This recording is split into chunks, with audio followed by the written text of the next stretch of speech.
মিছামাৰী পাটিদৈ ভেৰেলা গাঁৱত অনুষ্ঠিত হয় শ্ৰী শ্ৰী অখণ্ড হৰিনামৰ সৎকীৰ্তন আৰু মহোৎসৱ। বিশ্ব শান্তিৰ কামনাৰ্থে মিছামাৰীত তিনিদিনীয়া কাৰ্যসূচীৰে দ্বিতীয় বাৰ্ষিক ধৰ্মীয় অনুষ্ঠানভাগ অনুষ্ঠিত কৰে ধৰ্মপ্ৰাণ ৰাইজে।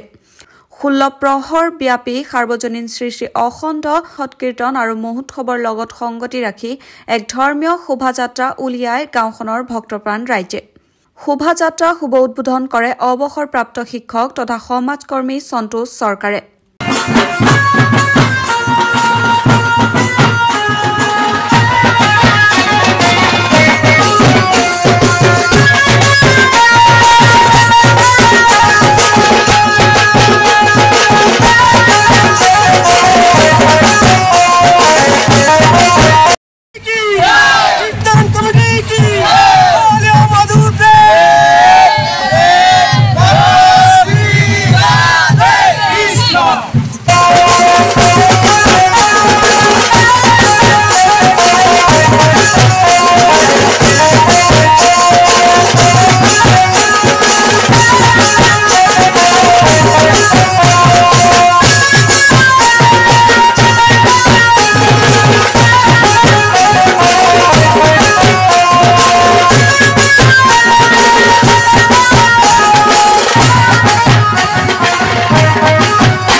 কাৰ্যসূচী আছে আজি ধৰক পানী তোলা কাৰ্যসূচী ৰাতি অধিবাস তাৰ পিছত দুদিন হৰিনাম সংকীৰ্তন আৰু মহোৎসৱ।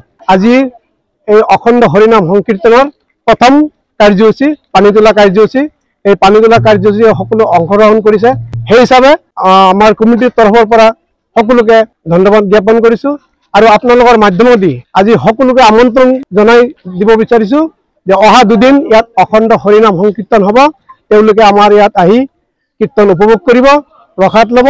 এই আমাৰ বিনম্ৰ অনুৰোধ সমূহ ভক্তপ্ৰাণ ৰাইজলৈ। News desk, news wide Assam.